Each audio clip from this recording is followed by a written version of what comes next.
Break के बाद रुक करेंगे बुलेटिन की ओर, जिसमें बात होगी अहमदाबाद की, जहां पुलिस ने बंदूक और रिवॉल्वर के साथ एक अभियुक्त को गिरफ्तार किया है। साथ ही बात होगी अकोला की, जहां मुआवजा न मिलने से किसानों में आक्रोश व्याप्त है। ऐसी तमाम खबरों पर विस्तार से डालेंगे नजर। अहमदाबाद के विजय चार रास्ता स्थित सुभाष सोसाइटी में पारिवारिक विवाद के चलते एक दामाद ने अपने ससुर के घर पर फायरिंग कर दी, जिसमें उसने 12 बोर की बंदूक और रिवॉल्वर से 6 राउंड गोली चलाई। घटना के तुरंत बाद पुलिस मौके पर पहुंची और बंदूक व रिवॉल्वर जब्त कर दामाद राहुल सोनी को गिरफ्तार कर लिया। पुलिस के अनुसार राहुल और उसकी पत्नी के बीच पिछले समय से झगड़ा चल रहा था और घटना के दिन उसकी पत्नी घर से बाहर नहीं आई थी। ससुर ने इस मामले में शिकायत दर्ज कराई थी। राहुल सोनी के खिलाफ पहले भी सैटेलाइट, सरखेज और आनंद नगर थाना में क्राइम दर्ज है। पुलिस ने आगे की जांच शुरू कर दी है।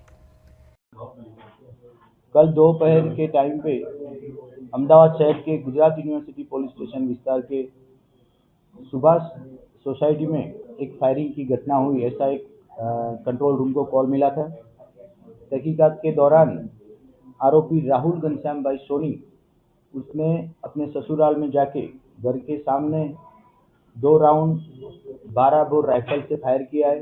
उसकी गाड़ी से एक रिवॉल्वर भी बरामद हुई है, जिसमें 4 राउंड और 2 लाइव कार्टिज भी मिले हैं।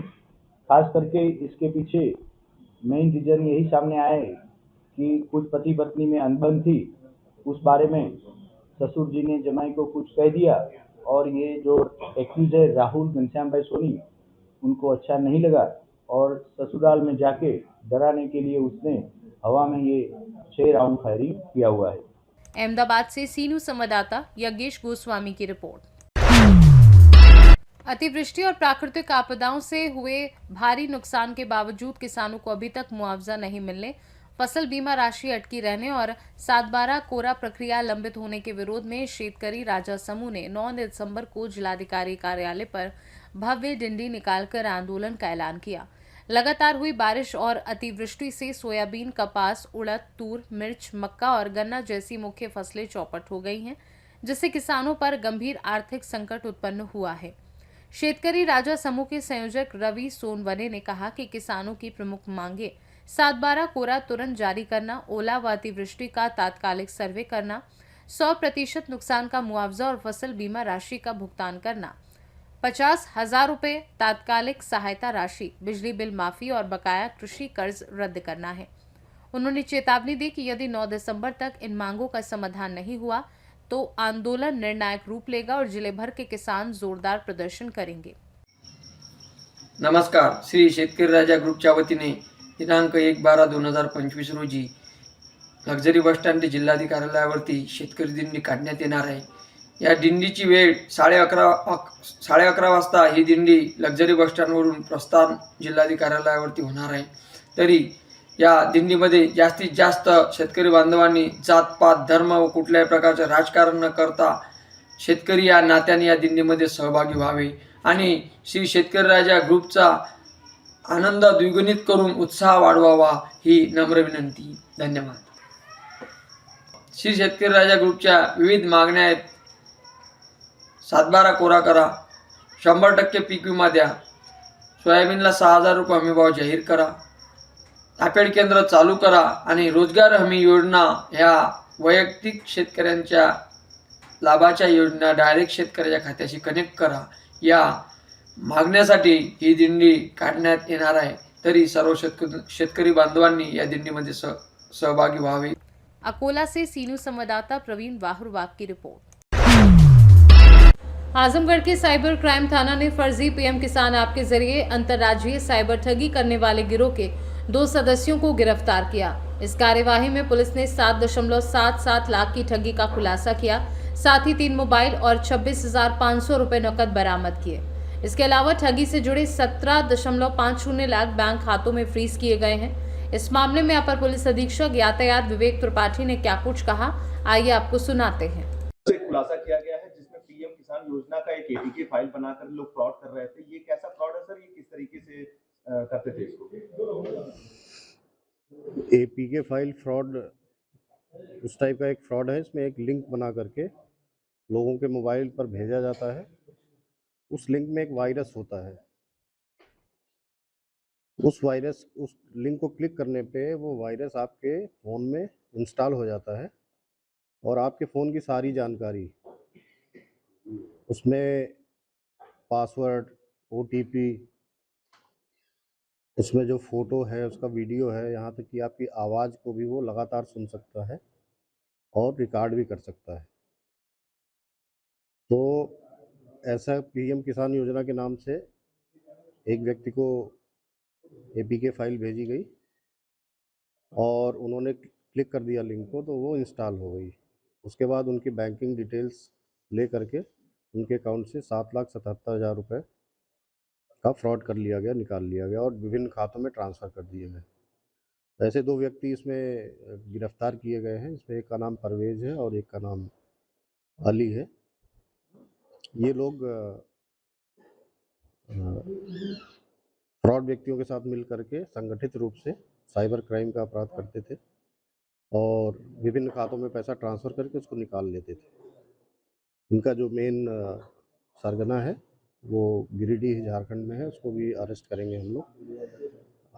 वरिष्ठ पुलिस अधीक्षक महोदय ने इसमें बताया है, आदेश किया है कि इनके खिलाफ धारा 111 बीएनएस और गैंगस्टर एक्ट की कार्रवाई की जाए।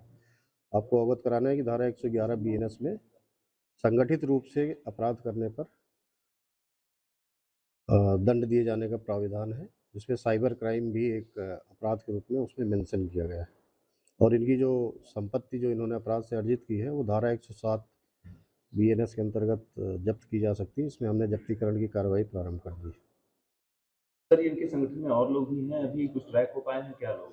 ये गिरिडीह में बेस इनका है, वहाँ पे इनका गैंग है पूरा और इनके 2 सदस्य इनको भी लालच दे के पहले नियुक्त किया गया था।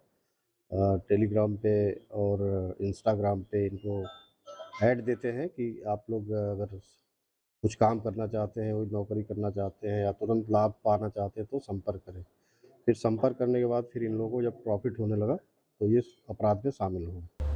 आजमगढ़ से सी न्यूज संवाददाता सीबी भास्कर की रिपोर्ट।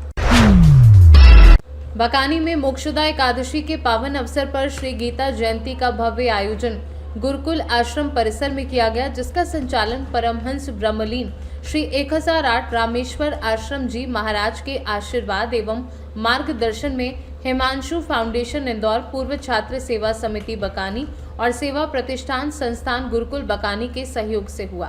कार्यक्रम में साधकों और गीता प्रेमियों की उल्लेखनीय उपस्थिति रही और पूरे वातावरण में गीता के पावन संदेशों की गूंज बनी रही। समारोह के प्रमुख वक्ता फूलचंद शर्मा ने कहा कि जीवन के हर संघर्ष का समाधान गीता में निहित है। वहीं डॉक्टर विमल चंद जैन ने गीता के 2वें अध्याय का सस्वर वाचन कराया, जिसे उपस्थित साधकों ने मनोयोग से सुना। समारोह के अंतर्गत आयोजित प्रतियोगिता में वरिष्ठ वर्ग में अनुष्का शर्मा, करण राठौर और पूजा कुमारी गुर्जर, जबकि कनिष्ठ वर्ग में साक्षी पारेता, नीलांश गुप्ता और आरोही वर्मा को मेडल एवं प्रमाण पत्र देकर सम्मानित किया गया। इस अवसर पर पुरुषोत्तम घाटिया, एमएस आचार्य, विमल जैन सहित अनेक गणमान्य उपस्थित थे। बकानी से सी न्यूज संवाददाता रमेश चंद शर्मा की रिपोर्ट। यूपी के गाजीपुर में पुलिस कप्तान इरज राजा के निर्देशन में स्वाट टीम और थाना करंडा पुलिस की संयुक्त कार्यवाही लंगड़ा ऑपरेशन के तहत फिर एक बार छात्रों और पुलिस के बीच मुठभेड़ हुई, जिसमें वांछित अभियुक्त आकाश कुमार गुप्ता को उसके दाहिने पैर में गोली लगने से घायल अवस्था में गिरफ्तार कर लिया गया। स्वाट प्रभारी रोहित कुमार मिश्रा और प्रभारी निरीक्षक राजनारायण चौरसिया की टीम ने आकाश कुमार गुप्ता पुत्र छिपकल्लू उर्फ सुनील गुप्ता निवासी ब्राह्मणपुरा थाना करंडा के कब्जे से एक तमंचा, एक खोखा कारतूस और एक जिंदा कारतूस बरामद किया। पुलिस ने मानवीय दृष्टिकोण अपनाते हुए घायल आरोपी को प्राथमिक उपचार के लिए नजदीकी स्वास्थ्य केंद्र में भर्ती कराया और बाद में स्थानीय थाना पर पंजीकृत मुकदमे में जेल भेज दिया। आज 1 दिसंबर 2025 को जरिए मुखबिर एसओजी की टीम को और थाना करंडा की टीम को यह सूचना मिली थी कि 10 अक्टूबर 2025 को ब्राह्मणपुरा में जो फायरिंग की घटना हुई थी, उसका एक वांछित अपराधी मैनपुर गोशंदेपुर मार्ग पे मूवमेंट कर रहा है।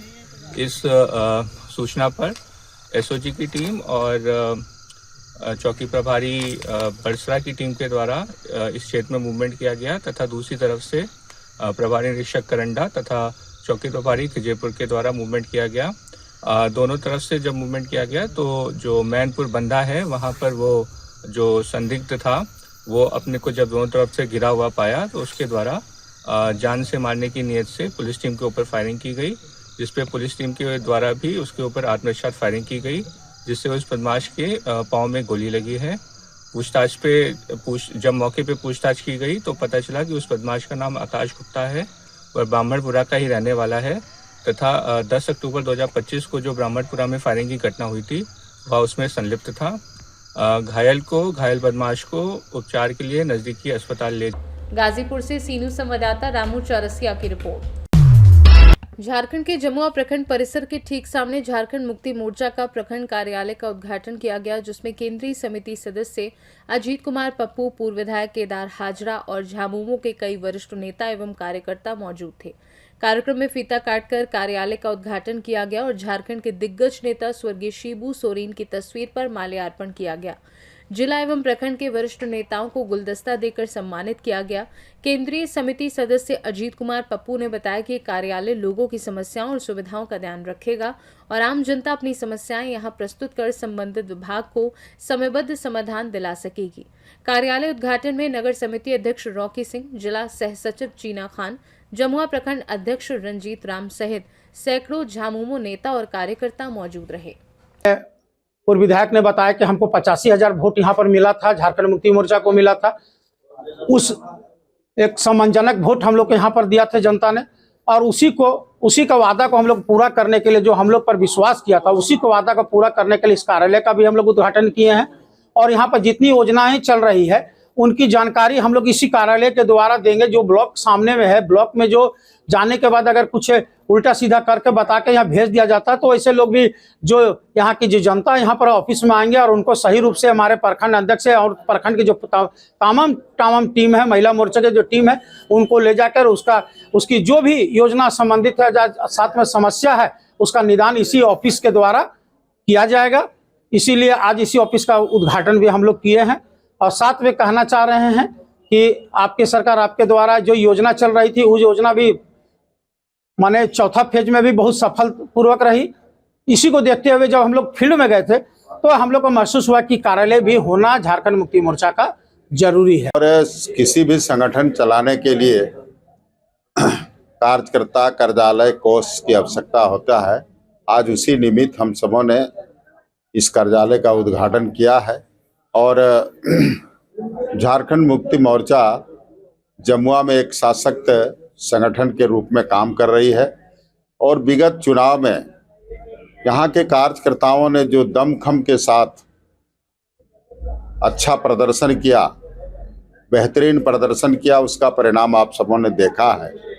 जो झारखंड मुक्ति मोर्चा को इस विधानसभा में 85,000 के लगभग मत प्राप्त हुआ। इसलिए यहाँ के जनता को भी धन्यवाद देते हैं कि आपने कम समय में झारखंड मुक्ति मोर्चा और आदरणीय हेमंत जी पर विश्वास करके जो आपने इतना मत दिया, इसलिए आप सभी को धन्यवाद देते हैं। और इसी को और मजबूत करने के दृष्टिकोण से यह कार्यालय बना है और इस कार्यालय उद्घाटन करना ही मकसद नहीं है। इस कार्यालय में हमारे जो इस प्रखंड के पदाधिकारी हैं, प्रत्येक दिन कोई न कोई बैठेंगे और जनता की समस्याओं को सुनकर उसे निदान करने का प्रयास करेंगे और वरीय पदाधिकारी को उन समस्याओं को ले जाकर के निदान। जमुआ से सीनू संवाददाता आशीष भदानी की रिपोर्ट। मध्य प्रदेश विधानसभा के शीतकालीन सत्र के पहले दिन कांग्रेस विधायक दल ने छिंदवाड़ा कफ सिरप कांड में मासूम बच्चों की मौतों के विरोध में जोरदार सांकेतिक प्रदर्शन किया। विधायक दल ने पूतना रूप धारण कर सरकार के मौन रवैये पर सवाल उठाए और भाजपा से जहरीली दवाइयों के मामले में जवाब देने की मांग की। प्रदर्शन के दौरान कांग्रेस विधायकों ने सरकार की निष्क्रियता और बच्चों की सुरक्षा के प्रति लापरवाही को उजागर किया। ये संदेश देते हुए कि इस संवेदनशील मुद्दे पर तुरंत जवाब और ठोस कार्यवाही की आवश्यकता है। नलखेड़ा से सीनू संवाददाता इमरान लाला की रिपोर्ट। मध्य प्रदेश शासन संस्कृति विभाग एवं विश्व गीता प्रतिष्ठानम के संयुक्त मार्गदर्शन में संदीपनी उत्कृष्ट उच्चतर माध्यमिक विद्यालय पवई के संयोजन से छत्रसाल स्टेडियम पवई में गीता जयंती के शुभ अवसर पर भव्य कार्यक्रम आयोजित किया गया, जिसमें तहसील स्तरीय श्रीमद् भागवत गीता के अध्याय 15 पुरुषोत्तम योग का सामूहिक पाठ छात्र छात्राओं, शिक्षकों, आचार्यों और अतिथियों के समक्ष संपन्न हुआ। इस सांस्कृतिक आयोजन में प्राचार्य रामकृष्ण नगायच, प्राचार्य संतोष गौतम, विकासखंड अकादमिक समन्वयक रघुवीर तिवारी सहित प्राइवेट और शासकीय विद्यालयों के प्राचार्य, प्रधानाध्यापक, शिक्षकगण एवं सैकड़ों विद्यार्थी उपस्थित रहे। कार्यक्रम में उपस्थित सभी ने भागवत गीता के अध्याय के सामूहिक पाठ के माध्यम से धार्मिक एवं आध्यात्मिक जागरूकता को बढ़ावा दिया और सांस्कृतिक समरसता तथा शैक्षणिक वातावरण को प्रोत्साहित किया, जिससे भगवत गीता की शिक्षाओं को जन जन तक पहुंचाया जा सके और उपस्थित सभी आध्यात्मिक ऊर्जा से अभिभूत हुए। गीता महोत्सव जो आज शासन स्तर से ये मनाया जा रहा है, ये गीता जयंती है आज, जिसको अपन गीता जयंती कहते हैं। मोक्षदा एकादशी ये प्रतिवर्ष अगहन के शुक्ल पक्ष में एकादशी को गीता जयंती है, मनाई जाती है और इसको प्रत्येक को मनाना भी चाहिए। किंतु शासन स्तर से यह प्रथम बार मनाने का आदेश निर्देश हुआ है, जो यहाँ पर मनाया जा रहा है। माननीय प्राचार्य महोदय जी ने इसको व्यवस्थित मनाने के लिए पूर्ण तैयारी की है। ये निश्चित रूप से सबके जीवन के लिए अत्यंत मंगलकारी होगा और अध्ययनरत बालक बालिकाओं के लिए भी एक मार्ग प्रशस्त करेगा, ऐसा मेरा विश्वास है। शासन के द्वारा ये पहली पहल है, ऐसा पहली बार, इस पर क्या कहेंगे आप? इस तरीके के अनोखे जो प्रयोग किए जा रहे हैं। अब निश्चित रूप से शासन स्तर से मनाए जाने का जो ये कार्यक्रम यहाँ पर निर्देशित किया गया है, ये शासन की मुझे लगता है पहली ही पहल है और ये बहुत पहले से, शासन तो बहुत पहले से चल रहा है। और गीता जयंती भी मैंने जैसा बताया, यह अगहन महीने में एकादशी इसकी निश्चित निर्धारित तिथि है, प्रिस्क्राइब्ड तिथि है। इसको गीता जयंती के रूप में और हम लोग मनाते चले आ रहे हैं, किंतु शासन स्तर से नहीं, किसी भी मंदिर में या अच्छे पवित्र स्थान पर बैठ करके तमाम सुबुद्ध लोगों के बीच में इसका हम लोग जो है बनाने का हम हर वर्ष प्रयास किया करते थे। इस वर्ष शासन स्तर से मनाया जा रहा है। मैं शासन को साधुवाद ज्ञापित करता हूँ। पवई से सी न्यूज संवाददाता सुरेश कुमार द्विवेदी की रिपोर्ट। बुलेटिन में फिलहाल के लिए इतना ही। बने रहिए सी न्यूज भारत के साथ। हर खबर आपके साथ, आपके हाथ।